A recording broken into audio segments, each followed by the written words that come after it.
It's Friday evening. It's pretty cold and it's damp, but it isn't actually raining.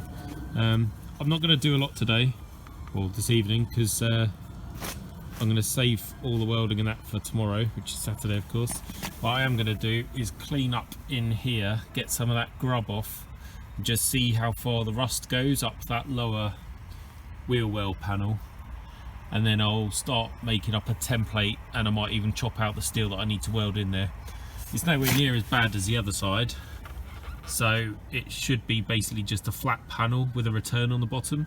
I don't think I'll even need to replace that tang that the underbelly panel screws to.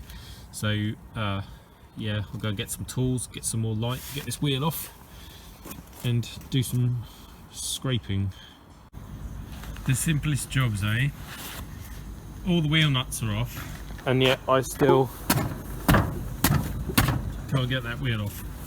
So I have a big lump of wood. I'm just going to try and beat it off from the front underside. I've already had a couple of swings and it won't come off, so I'm going to have to get pretty medieval with it. Might even get some heat on it in a minute if I think I really need to. Right.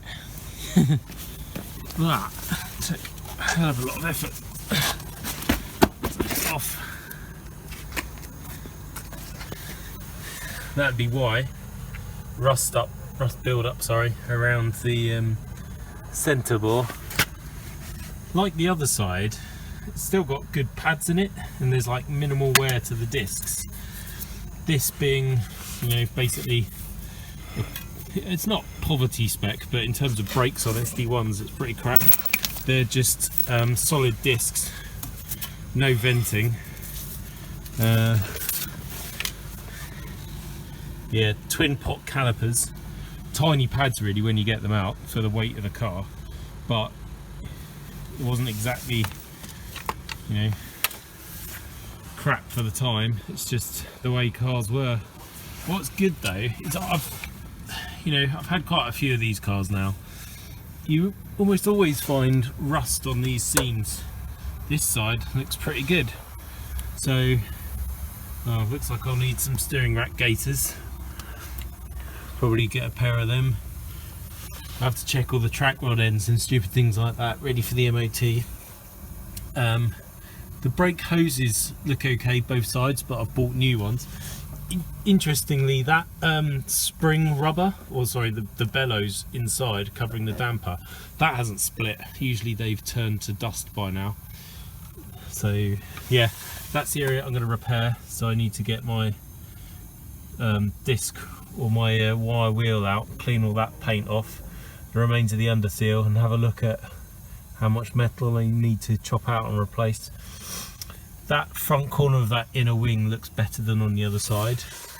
At the rear, where the sill mounts to it, we've got a rusty hole, but I haven't bought an inner sill for this, inner wing for this side. So I might just plate that or patch it, I don't know yet. We'll work that out when we get there.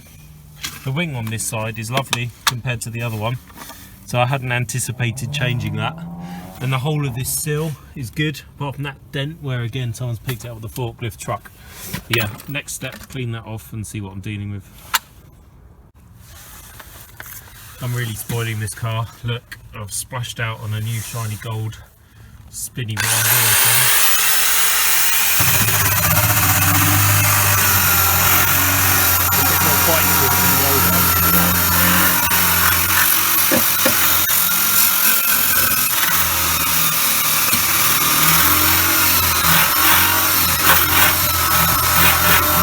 Doesn't take long for what looks like good metal to disappear.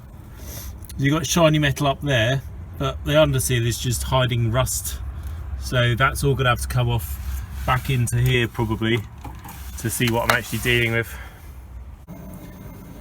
Well, it's looking pretty good. That bottom edge is gone and right down into that corner, but that bit is really solid. There's loads of old goopy oil on this, so whether that's come out of the rack or something else, wherever it's come from, it's done a really good job of preserving all of this. If you look from the front side, there's surface rust, but yeah, all treatable. The little tab for the underbelly panel, it's only just there, it's dead frilly, so that'll be replaced. You just see the square bit. So I'm going to go and get the grinder now and chop that out as neatly as possible. Then I can offer it up to a piece of metal and make a good template from it without having to resort to cardboard or anything like that. Here's my cut. Gone right into the corner down there, and then this bit is a flange. I don't want to put my cutter in there with this in the way. I want to leave as much there as possible, so I'm just going to fold that backwards and forwards until it snaps off, and then make a mental note that when I make my new piece I need to leave 10mm for a flange on there. It should come off now. So that's a bit now I can go and use for a template.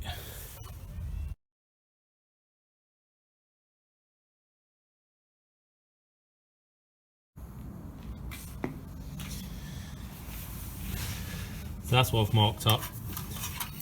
Rough, crude shape, but it's enough to get me going. So I'll trim that out. I'll make that fold because I know I'll need it, and that's important for when I'm working out the height and the angle of the rest of this. And I'll probably bend that one in as well. I won't do the rest of this because actually I suppose I could. I really want to put the curve in it there before I bend that flange up, so I might trim it out, bend that bit, bend the rest of the shape, and then that bit I'll tap up and fold like I did with the other side when it's already welded into the car. So there's my panel. I've put the flange in, and I've also drilled the holes for the plug welds because I won't be able to do that when it's in the car. So I'll go and take these back out and start bending the other bit to shape. I might not do that much more tonight because I've just remembered it's Man U versus Arsenal in the FA Cup tonight, and it's on terrestrial TV, so I get to watch. Yippee! So yeah, I'm gonna see what this looks like. That'll go in there. All the dimensions are looking about right. Obviously I've left it overlapped at the moment. This won't be a super duper butt joint, this will be an overlap one because you're never going to see it when it's covered in underseal, and it will make for a stronger join. So that's all good. Quite how much poking I do in that bit, I don't know yet. I'll worry about that when I get there, like most things with this car. But yeah, when that's in, I can actually start really de-rusting the front of the car and thinking about prepping it for paint. Most of tomorrow I'll be concentrating on the sill and that inner sill on the other side. Quite remarkably, the bits, even though it's been like snowing and raining this week, all the bits I did on this side, even though they've got no paint on them, have been absolutely fine. But yeah, it'll be quite therapeutic to chop away and investigate and then start repairing all of that floor and inner sill. So yeah, that's the plan for tomorrow.